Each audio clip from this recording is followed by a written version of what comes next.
I have 10 children at home.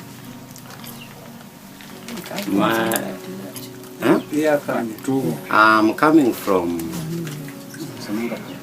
Samanga ELCK Church. As to now, I remain with 8 children. Others died because of malaria, the 2. The Lutherans in the U.S. are the ones that provided the nets. Yeah. And the children of our school are the ones who gave the money for these nets here. So, what would you like to say thank you to the children? I would say thank you for those who donate, but for the children who donated a net to help us in Kenya, so that they can add more, because I only received 2 nets, but I have 8 children. Thank you your children. Will you introduce yourselves? My name is Helida Tieno Owood.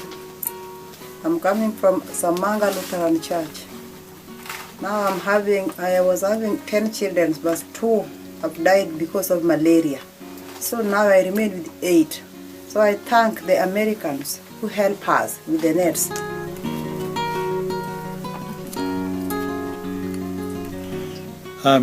Can you tell us the names of the 2 children who died? John Bush. One is John Bush. The other one was Kennedy Odhiambo. Yeah. My name is Millard Otieno. I thank American because they have bring for us net to help us so that mosquitoes should not bite us.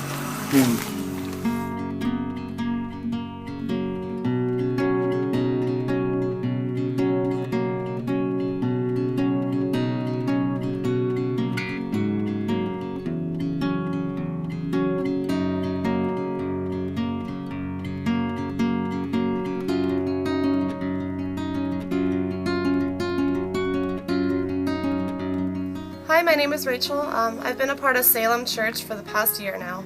Over a year ago, my life was in a very dark place. I lived in Colorado and was the furthest thing away from faith or even believing in God. I moved out to Texas on my own will to try to turn a new corner and live my life, hopefully get a second chance at becoming better.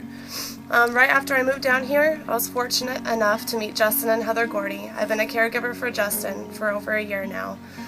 And it's amazing how God puts certain people in your life that draw you closer to Him without you even knowing why or how. Justin began to see the struggles that I went through and the hard past that I have, and we built a really good friendship out of it, and I'm very fortunate to have him in my life. He began sharing his faith and belief with me in God, and we sit down every morning after breakfast. We read a couple portions and chapters out of the Bible, and we just share it with each other and what it means to us and how it relates to our life. And it motivates me more to get to know who this wonderful God is and what kind of miracles He can fulfill in my life. Shortly after my faith started building with Justin, I was fortunate enough to meet my boyfriend, who I've been dating for a little while now. He was so excited to hear about my faith and my journey to discovering God and how I was going to develop a personal relationship to God. He was with me every step of the way, holding my hand every step of the way to make sure that I completely understood everything. Without certain people that were placed in my life over the past year, I don't believe that I would have been able to make this journey on my own. But I believe that God already knew that. I'm not a perfect person. I still make mistakes. I still hurt the people that I love. But one thing is for sure, and I've never been more motivated to learn about God or grow in my faith than I have before. And if growing in my faith and learning about God isn't going to help me stay on a straighter path in life, then I don't know what will. About 3 weeks ago, I got baptized here at Salem. Everyone that I truly care about that has held my hand through this journey was standing right next to me as I received God's gift of grace. Faith isn't something that develops overnight. I was just a regular girl that made some very rough decisions in my life and wanted a chance of a new life and turning a new corner. Living out in faith every day has become easier because of the people that God has placed in my life. And that is the greatest miracle that anyone could ever ask for. I was saved.